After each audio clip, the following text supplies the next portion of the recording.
এমএমসির বাড়িতে আমার বড়দি, আমার বড় ভাগ্নে মেঘনাথ বন্দ্যোপাধ্যায় এমএমসির বাড়িতে 9/3/2025। ওই বড়দি এবার পান খাবার ব্যবস্থা করছে। বড়দি আমার এখানেই আছে।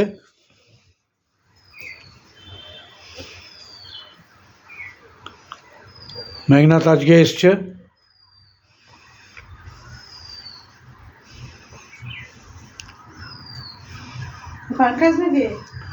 না না, ও কোনো নেশা নেই। ও অমিতাভের মতন চা খায়, শখ শখ করে টেনে। অমিতাভ বচ্চন যেমন টেনে খায়, ওরকম অমিতাভ বচ্চনের মতো টেনে চা খায়। গরম পড়ে গেছে, ভালো গরম পড়েছে। তবে হাওয়াটা দিচ্ছি বলে, ফাল্গুনি হাওয়াটা দিচ্ছি বলে অতটা মোষ তো তোরও যেমন, তোর ভাইয়েরও মোষ মোটা একদম। ও আবার কালকে আমি বলছিলাম ছোটো ভাগ্নেকে যে মামা ভাগ্নে, দুই ভাগ্নের মোচ একদম সবাইকে মোচ তাকড়াই মোচ। কালকে ইয়ে সদয়কে সোমনাথকে ফোন করেছিলাম, তখন দেখলাম ওর এরকম তাকড়াই মোচ। ভিডিও কল করেছিল। হ্যাঁ, ভিডিও কল করেছিল।